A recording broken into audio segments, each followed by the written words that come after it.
हमारे चैनल से जुड़ने के लिए YouTube पर लिम्रा एजेंसी सब्सक्राइब करें। जिनका नाम तारीख में हजरत सैफुल्लाह खालिद इब्ने वलीद मिलता है।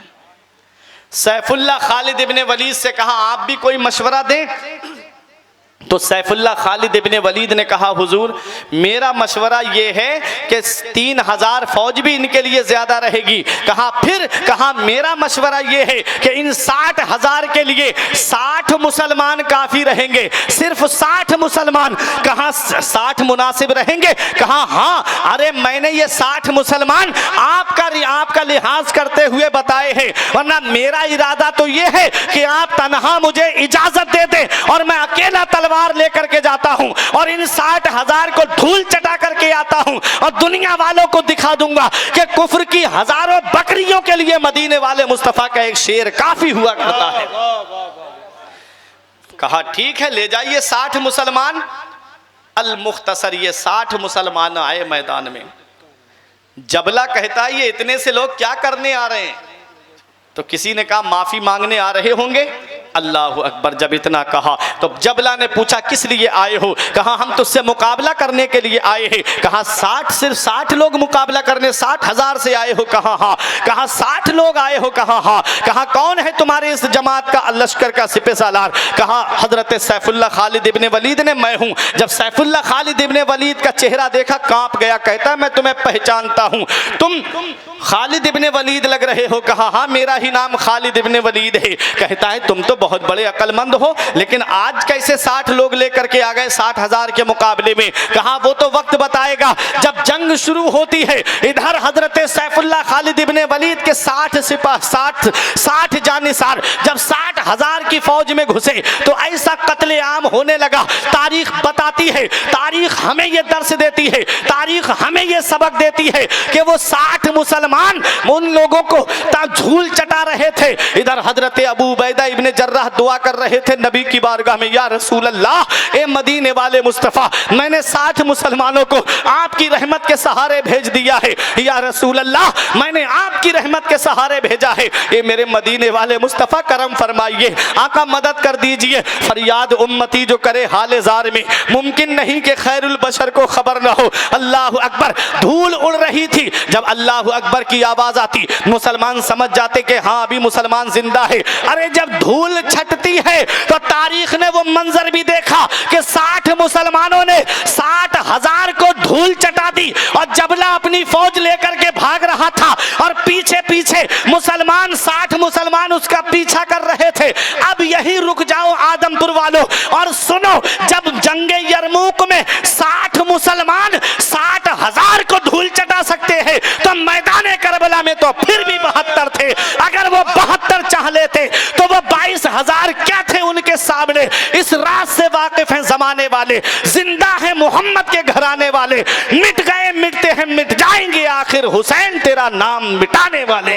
नारे तकबीर, वो है हुसैन, नारे रिसालत, जिक्र इमाम हुसैन, वो है हुसैन। वो 22,000 के लिए काफी थे, लेकिन रब को कुछ और ही मंजूर था। अल्लाह अकबर। जब जंग के तरीके शुरू होते हैं, अब मैं अपनी असल मौजू की तरफ आ रहा हूं। अब जंग के जब तरीके शुरू होते हैं, गुलाम जामे शहादत नोश कर रहे थे, हुसैन के चाहने वाले जामे शहादत नोश कर रहे थे।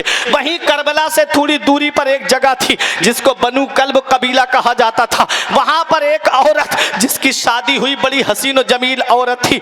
उस औरत की जब शादी हुई उसके घर में एक बच्चा पैदा होता है। बच्चा जब पैदा हुआ चंद सालों का बच्चा था, बाप का साया सर से उठ गया, बाप का साया सर से उठ गया, बच्चा यतीम हो गया। उस माँ के पास इद्दत के बाद में निकाह के पैगाम आए थे कि तू दूसरा निकाह कर ले। उस माँ ने कहा था कि मैं अपने बच्चे पे सौतेले बाप का साया पड़ने नहीं दूंगी। कहा कि फिर इस बच्चे की परवरिश कैसे करेगी? कहा मैं मेहनत करके इसको पालूंगी, मैं मजदूरी करके इसको पालूंगी। वही बच्चा जवान होता है, उसकी शादी होती है। हर माँ बाप की ख्वाहिश होती है कि मेरे बच्चे की शादी हो जाए, मेरे बच्चे के घर में चांद सी दुल्हन आ जाए, नेक्स वाले दुल्हन आ जाए। उसकी माँ ने जब निकाह कराया, 17 दिन हुए थे उस बच्चे की शादी को, 17 दिन हुए उस नौजवान की शादी को। एक दिन माँ घर में बैठ करके आंसू बहा रही थी, माँ रो रही थी। बच्चा बाहर से आया, बेटा बाहर से आया, कहा ए मेरी माँ, आज तुझे रोते हुए मैंने नहीं आज देखा है, इससे पहले रोते नहीं देखा, आज तेरी आंखों में आंसू कैसे? माँ ने कहा मेरे लाल, आज मैं तुझे एक बात बताना चाहती हूँ। मेरे लाल, जब तू पैदा हुआ था तेरे बाप का साया तेरे सर से उड़ गया। ए मेरे बेटे, मेरे पास दूसरा मौका था कि मैं दूसरा निकाह कर लेती, लेकिन मैंने तेरी मोहब्बत की वजह से दूसरी शादी नहीं की, तेरी मोहब्बत की वजह से मैंने दूसरा निकाह नहीं किया। ए मेरे लाल, मैंने परेशानी उठाई लेकिन तुझको पाला, मैंने दिक्कतें उठाई लेकिन तुझको पाला। ऐ मेरे बेटे, मैंने रात और दिन का चैन और रात की नींद अपनी खराब करके लेकिन तुझको पाला। ऐ मेरे बेटे, खुद गीले में सोती रही लेकिन तुझे सूखे में सुलाया। आज तेरी माँ तुझसे अपने एहसानों का बदला मांगती है। कि कहा मेरी माँ, मुझे बता क्या चाहती है? माँ ने कहा बेटा, मैदान करबला में इमाम हुसैन को यजीदियों ने चारों तरफ से घेर लिया है, मैं चाहती हूँ बेटा तू हुसैन की अजमत पे अपनी जान दे दे। जा मेरे लाल, तू हुसैन की अजमत पे जाकर के जामे शहादत नोश कर ले। वो वफादार बेटा था, कहता है माँ खुदा गवाह है, मुझे इस वाक़े का इल्म नहीं था। ऐ मेरी माँ, तूने मेरी परवरिश की है, मैं तेरा वफादार बेटा हूँ। ऐ मेरी माँ, अगर तू अपने एहसान ना भी बताती तब भी मैं जाकर के हुसैन की अजमत पे जान दे देता, लेकिन ऐ मेरी माँ जरा थोड़ा सा वक्त दे। कहा किस लिए? कहा माँ जरा उससे तो मुलाकात कर लूं जो 17 दिन पहले मेरे घर में आई है, जिसके हाथ की मेहंदी का रंग अभी तक फीका नहीं पड़ा, जरा 2 बातें उससे कराऊं। जब अपनी बीबी के पास गया, माँ ने कहा बेटा कहीं ऐसा ना हो कि बीबी की मोहब्बत में तेरे कदम रुक जाएं, मेरे लाल कहीं ऐसा ना हो कि बीबी की मोहब्बत की जंजीरें तेरे पैर में पड़ जाएं और तू इस आदत से महरूम रह जाए। वो वफादार बेटा था, कहता है माँ, जिसकी नजरों में मदीने वाले मुस्तफ़ा के हुस्न के जलवे समाये हो, वो दुनिया की किसी मोहब्बत की जंजीर में कैद नहीं हो सकता। गया और जाकर के अपनी बीबी से कहता है, ऐ मेरी शरीके हयात, ऐ मेरी बीबी, अब ये तुम्हारी और मेरी आखिरी मुलाकात है, आज के बाद तुम अपने शौहर का चेहरा नहीं देखोगी। बीबी ने इतना सुना, बीबी की आंखों में आंसू आ गए। कहा कि ऐ मेरी बीबी, मैं तुम चाहो तो मेरे घर में रहो या चाहो तो मैं तुमको तलाक दे देता हूँ, तुम अपने घर चली जाओ, अपने बाप के पास रहना, अपनी माँ के पास रहना। इतना सुनना था, बीबी की आंखों में आंसू। बीबी कहती है मेरे शौहर, मुझसे कौन सी ऐसी गलती हो गई, मुझसे कौन सी ऐसी खता हो गई जिसकी इतनी बड़ी सजा मुझको मिल रही है। तब उस शौहर ने कहा कि ऐ मेरी बीबी, तू बहुत फर्मा बरदार है, मैं भी तुझसे राजी, मेरी माँ भी तुझसे राजी, तू मेरी माँ की भी बड़ी खिदमत करती है। कहा फिर मुझे क्यों छोड़ने की बात कर रहे हो? तब कहा कि मेरी बीबी, मैं जा रहा हूँ हुसैन की अजमत पे जान देने, मैं जा रहा हूँ हुसैन की अजमत पे जामे शहादत नोश करने। ऐ मेरी बीबी, मैं इसलिए कह रहा हूँ कहीं ऐसा ना हो कि मेरे बाद में जो है तुम्हारी जिंदगी बेकार हो जाए। उस बीबी ने आंखों में आंसू पोंछते हुए कहा था, ऐ मेरे शौहर, अब से 17 दिन पहले जो तुमने मुझसे वादा किया था, उस वादे को तुमने यहीं पर तोड़ दिया। क्या वादा किया था तुमने कि मैं तुझे जन्नत में अपने साथ लेकर के जाऊंगा, आज वो वादा यहीं पर तोड़ रहे हो। मैंने बाप का आंगन तुम्हारे लिए छोड़ा है, मैंने माँ की ममता तुम्हारे लिए छोड़ी है, मैंने भाइयों का साथ तुम्हारे लिए छोड़ा है, मैंने बहनों का साथ तुम्हारे लिए छोड़ा है। ऐ मेरे शौहर, मैं तुम्हारे साथ मैदान करबला में चलूंगी और दुनिया वालों को दिखाऊंगी कि जहां हुसैन की अजमत पे जान देने के लिए मर्द पीछे नहीं हटते हैं, वहीं औरतें भी पीछे नहीं हटती है। वो आए माँ बेटे और उसकी बीबी मैदान करबला में, माँ ने हुसैन के हाथों को बोसा दे के कहा, मेरे आका, आज मेरा ये एक ही बेटा है, आज मुझे ये अफसोस हो रहा है कि मेरा एक बेटा क्यों है, आज अगर मेरे 10 बेटे भी होते तो आज तुम्हारे नाम पे कुर्बान करवा देती। ए मेरे आका, मेरे इस तोहफे को कबूल फरमा लीजिए। इमाम हुसैन उसको मैदान करबला में जाने की इजाजत अता ही फरमा रहे थे कि अंदर से आवाज आती है, मेरे आका हुसैन, ये मेरा शौहर है, इसको मैं ऐसे नहीं जाने दूंगी, पहले आपको मुझसे एक वादा करना पड़ेगा। मेरे हुसैन ने फरमाया, कैसा वादा? कहा, मेरे आका, मैं चाहती हूँ जैसे मैं दुनिया में इनके साथ हूँ, ऐसे ही जन्नत में भी मैं इनके साथ में जाऊं। ए मेरे आका, मुझे इजाजत दे, मैं भी इनके साथ मैदान करबला में जाना चाहती हूँ। हुसैन ने फरमाया, नहीं, औरतों के ऊपर जिहाद नहीं है, तुम जाकर के आराम करो। मेरे आका कहती है, मेरे आका फिर इजाजत दीजिए कि मैं जितनी मेरी जिंदगी बची है आपके घर वालों की मैं खिदमत करके गुजार दूं, आपकी खवातीन की मैं खिदमत कर करके गुजार दूं। मेरे हुसैन ने फरमाया, मुझे मंजूर है। 18 साल के करीब उस नौजवान की जवानी है जिसको दुनिया वाले वहाब बिन अब्दुल्ला कल्बी के नाम से जानते हैं। आए मैदान करबला में हुसैन की अजमत पे जामे शहादत नोश कर लेते हैं। यके बाद दीगर हुसैन के जानिसार जामे शहादत नोश करते हैं। हजरत जहीर ने जामे शहादत नोश किया, हजरत मुस्लिम इब्ने औसजा ने जामे शहादत नोश किया, इधर उनके बच्चों ने जामे शहादत नोश किया। तारीख बताती है, अमर इब्ने साद ने ऐलान किया कि यजीद की बैत ये इसलिए नहीं कर रहे हैं, ये दूसरों के बाल बच्चों को कुर्बान करवा रहे हैं। जब इनके बच्चे मैदान करबला में शहीद होंगे तब ये हुसैन की बैत करेंगे। हुसैन का बेटा निगाहों के सामने हजरत अली अकबर हैं, हजरत सकीना हैं। वो कहती हैं कि मेरे चचा अब्बास, आप मेरी खबर लीजिए, आप बचपन में मुझे झूला झुलाया करते थे, आप मुझे परेशानी होती तो आप तड़प जाया करते थे, आप पानी ला दीजिए। हजरत अब्बास मशकीज़ा लेकर के नहरे फुरात की तरफ जा रहे हैं। मेरे हुसैन ने कहा, ए मेरे भाई, तुम मेरे लश्कर के सिपे सालार हो, तुम मेरे लश्कर को ट्रेनिंग देने वाले हो, मेरे भाई तुम कहां जा रहे हो, तुम्हारे बाद तुम्हारे भाई हुसैन को कौन संभालेगा। अल्लाह अकबर। हजरत अब्बास कहते हैं, मेरी रगों में भी मौला अली का खून दौड़ रहा है, मैं इनको अभी बहादुरी दिखा के आता हूं कि अली की शुजाअत क्या है। गए नहरे फुरात पर पानी भरा मशकीजे में लेकर के चलने लगे। इधर शिमर ने ऐलान कर दिया, लोगों 3 दिन के भूखे प्यासे हैं। तब यजीदियों को दौड़ा दौड़ा करके मार रहे हैं। अगर एक कतरा भी हुसैन के खेमे में पानी का पहुंच गया तो नतीजा कहरे जुल जलाल की शक्ल सूरत में नजर आएगा। चारों तरफ से घेर लो हुसैन के भाई को, चारों तरफ से तीर चल रहे हैं। पीछे से एक दुश्मन ने तलवार का ऐसा वार किया कि दाहिना बाजू कलम हो गया, मशकीजा बाएं हाथ में संभाल लिया, बायां बाजू भी एक दुश्मन की तलवार से कलम हो गया, मशकीजे के तस्मे को दांतों से दबा लिया। नजर है उस खेमे पे जहां सकीना पानी की सदा दे रही है, सकीना पानी की सदा दे रही है। हजरत अब्बास के ऊपर जब तीरों की बारिश होने लगी, आप घोड़े से नीचे तशरीफ लाए, आवाज लगाते, या अखी अदरिकनी, मेरे भाई हुसैन, आपका भाई दुनिया से जा रहा है, अपने भाई को संभालिए। अल्लाह अकबर। हुसैन के कानों में जब ये आवाज पहुंची, हुसैन घोड़ा तोड़ा करके मैदान करबला में आए। जवान भाई का जिस्म निगाहों के सामने है। 38 साल की जवानी है हजरत अब्बास की, 38 साल की उम्र है। हुसैन से 22 साल छोटे थे उम्र में। अल्लाह अकबर। जसामत और ताकत का ये आलम, कद के लंबे थे, ऊंट के बराबर में खड़े होते तो ऊंट के कोहान पे अपना हाथ रख दिया करते थे। अल्लाह ने ऐसा जिस्म अता फरमाया। जवान भाई के जिस्म पे नजर पड़ी, इमाम हुसैन की तड़प गया मेरा हुसैन। आवाज देते, मेरे भाई अब्बास, तेरे जाने से हुसैन की कमर टूट गई, तेरे बाद अब मेरे लश्कर का सिपे सालार कौन होगा, तेरे बाद अब मेरे लश्कर को ट्रेनिंग कौन देगा, तेरे बाद अब मेरे लश्कर को कौन संभालेगा। हजरत अब्बास की चंद सांसें बाकी है, अपने भाई से कहते, मेरे भाई हुसैन जरा मेरी बात तो सुनिए। कहा, बोल मेरे भाई। अल्लाह अकबर। इमाम हुसैन से हजरत अब्बास कहते हैं, मेरे भाई, मेरी बेटी सकीना से कहना कि वो अपने चचा को माफ कर दे, उसका चचा उसके काम ना आ सका। सकीना की उस प्यास को सलाम जिसके लिए चचा ने जामे शहादत नोश कर लिया, सकीना की उस प्यास को सलाम जिसके लिए चचा ने जामे शहादत पी लिया। हजरत अब्बास को हुसैन ने अपने हाथों पर उठाया, ऐसा लग रहा था जैसे हुसैन ने पूरी जिंदगी की ताकत इकट्ठा कर ली हो। अपने भाई को अपने हाथों पे उठा करके लाए और ला करके अपने खेमे में रखा और अपनी बेटी सकीना से कहा, मेरी बेटी सकीना, देख तेरा चचा आया है, जो हाथ लेके गया था वो हाथ छोड़ के आया है।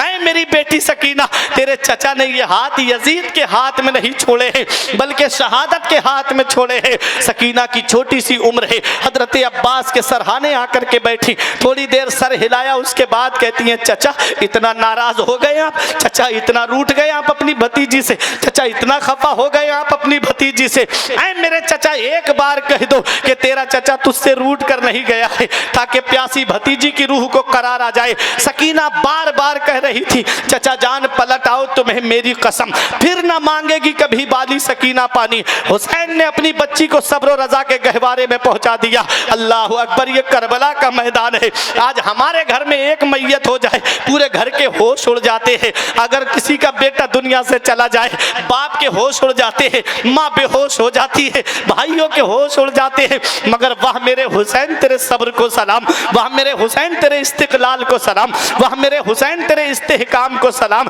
जवान बेटे का जिस्म निगाहों के सामने मेरा हुसैन सब्र कर रहा है। 6 माह के बच्चे का जिस्म निगाहों के सामने हुसैन सब्र कर रहा है। भाई अब्बास का जिस्म निगाहों के सामने हुसैन सब्र कर रहा है। गुलामों का जिस्म निगाहों के सामने हुसैन सब्र कर रहे हैं। जवान भतीजे का जिस्म निगाहों के सामने हुसैन सब्र कर रहे हैं। हजरत ज़ैनब कहती मेरे भाई आप कुछ बोलते क्यों नहीं? तो मेरा हुसैन कहता है बहन ज़ैनब मैं क्या बोलूं, मेरी तरफ से कुरान बोल रहा है इन्नल्लाह मअस-साबिरीन, बेशक अल्लाह सब्र करने वालों के साथ है। वो जालिम हैं जब्र कर रहे हैं, हम साबिर हैं सब्र कर रहे हैं।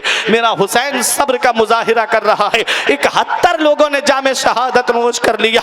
मेरा हुसैन अपने खेमे में तशरीफ लाता है।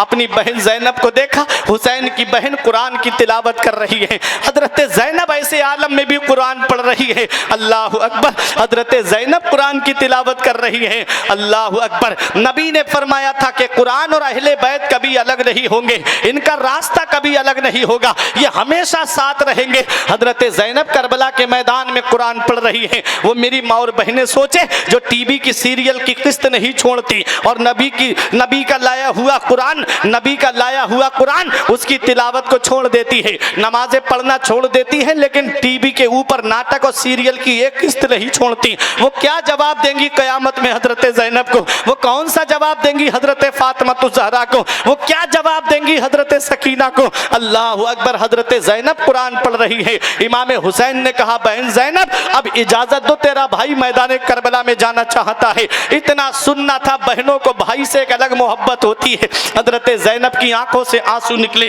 फरमाती है भाई आप मैदान करबला जाना चाहते हो? कहा हाँ बहन। कहा भाई इजाजत दो, तेरी बहन अपने हाथों से तुझे दूल्हा बनाएगी। आज तुम शहादत का दूल्हा बनने जा रहे हो, बहन तुझे अपने हाथों से दूल्हा बनाएगी। नाना मुस्तफ़ा का अमामा सर पे सजाया, हजरत अली की जुल्फ़िकार हाथ में दी, हजरत जाफर तैयार का नेज़ा दिया, हजरत अमीर हमजा की ढाल दी, हजरत फातिमा की पेबंद लगी हुई चादर का पटका कमर में बांधा।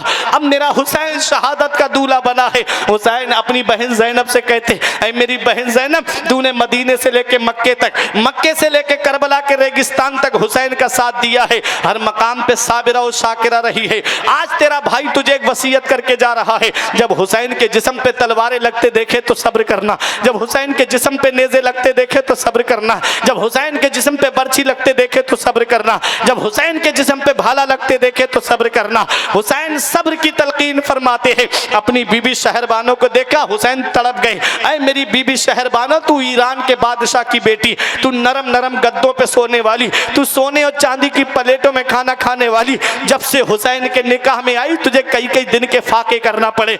आज तेरा हुसैन तुझसे राजी है, आज तेरा शौहर तुझसे राजी है। एक वसीयत करता हूँ मेरी शरीके हयात, जब तू अपना सुहाग उजड़ता हुआ देखे तो सब्र करना, जब हुसैन के जिस्म पे तलवारें लगते देखे तो सब्र करना, जब हुसैन के जिस्म पे नेज़ा लगते देखे तो सब्र करना। हुसैन सब्र की तलकीन फरमा रहे हैं। अपनी बेटी सकीना को सीने से लगाया मेरे हुसैन ने फरमाया बेटी सब्र से काम लेना। बेटियों को बाप से एक अलग मोहब्बत होती है, बेटियों को बाप से एक अलग प्यार होता है। बेटों का लगाव माँ से ज्यादा होता है और बेटियों का लगाव बाप से ज्यादा होता है, क्योंकि बेटियां बाप से बेलौस मोहब्बत करती हैं। हजरत सकीना कहती है बाबा मैं आपके सीने पे सर रख करके सोती हूँ, तब मुझे रात में नींद आती है, बाबा आपके बाद मुझे नींद कैसे आएगी? हुसैन ने अपनी बेटी को हजरत ज़ैनब को देते हुए कहा बहन ज़ैनब मेरी बच्ची को दीवारों से हाथ लगा के रोने मत देना, मेरी बच्ची के सीने से लगा करके रखना। हजरत इमाम हुसैन सब्र की तलकीन फरमाते हैं। इमाम हुसैन शहादत के दूल्हा बने। अल्लामा हसन कहते फातिमा के लाडले का आखिरी दीदार है, फातिमा के लाडले का आखिरी दीदार है। हश्र का हंगामा बरपा है मियाने अहले बैत, किस शकी की है हुकूमत, हाय क्या अंधेर है, दिन दहाड़े लुट रहा है खानदाने अहले बैत। अपना सौदा बेचकर बाजार सूना कर गए, करबला में में यूं ही चमकी है दुकानें अहले बैत। अल्लाह अकबर, वो मेरा हुसैन मैदान करबला में आने वाला है। जवान बेटा निगाहों के सामने खड़ा है, जिसे दुनिया इमाम ज़ैनुल आबिदीन के नाम से जानती है। यही इमाम ज़ैनुल आबिदीन है, कहते हैं बाबा अभी आपका बेटा मौजूद है, मेरे होते हुए आप मैदान करबला नहीं जा सकते। हुसैन बेटे को सीने से लगा के फरमाते हैं, ऐ मेरे बेटे तेरा वक्त अभी नहीं आया है, तुझसे नाना की नस्ल का सिलसिला चलेगा, तुझसे सैयदों का सिलसिला चलेगा, तुझसे आले रसूल का सिलसिला चलेगा। और आज दुनिया का सर्वे करके देख लीजिएगा, हुसैन का एक बेटा मैदान करबला से वापस आया और इधर यजीद के 14 लड़के और 6 लड़कियां बताई जाती है। लेकिन दुनिया का जायजा ले लो, यजीद की नस्ल आपको ढूंढे से नहीं मिलेगी और मेरे हुसैन की नस्ल आज आपको पूरी दुनिया में मिल जाएगी। आज दुनिया का कोई कोना ऐसा नहीं, दुनिया का कोई इलाका ऐसा नहीं जहां मेरे हुसैन की नस्ल मौजूद ना हो। बगदाद में देखो तो हुसैन की नस्ल मौजूद है, अरे अजमेर में देखो तो हुसैन की नस्ल मौजूद है, कलियर में देखो तो मेरे हुसैन की नस्ल मौजूद है, कि छौछा की सरजमीन पर देखो तो मेरे हुसैन की नस्ल मौजूद है, देवा शरीफ की सरजमीन पर देखो तो मेरे हुसैन की नस्ल मौजूद है, बहराइच की सरजमीन पर देखो तो सैयदों की शक्ल में मेरे हुसैन की नस्ल मौजूद है। अरे बिलग्राम की सरजमीन पर देखो तो मेरे हुसैन की नस्ल मौजूद है, मसौली की सरजमीन पर देखो तो मेरे हुसैन की नस्ल मौजूद है, अरे महाराजा शरीफ की सरजमीन पर देखो तो मेरे हुसैन की नस्ल मौजूद है। अरे हुसैन से जो मिली है उड़ान रखते हैं हम, अपने पांव तले आसमान रखते हैं। और यजीद जैसे भिखारी की हैसियत क्या है, हुसैन सबसे बड़ा खानदान रखते हैं। नारे तकबीर, नारे रिसालत, महफिले इमाम हुसैन, अजमत इमाम हुसैन, जमीने करबो बला, सुभान अल्लाह। वाह, हुसैन मैदान करबला में तशरीफ ला रहे हैं। फातिमा के लाडले का आखिरी दीदार है। आज किसी का बच्चा फौज में भर्ती हो जाए और जब वो जाता है ना जॉब करने के लिए, तो पूरा घर आंखों से आंसू बहाता है, पता नहीं बेटा वापस आएगा कि नहीं आएगा। कहीं ऐसा ना हो तिरंगे में जिस्म लपेट करके घर पहुंचाया जाए। अल्लाह, वाह, मेरा हुसैन है, कैसा साबिर है हुसैन।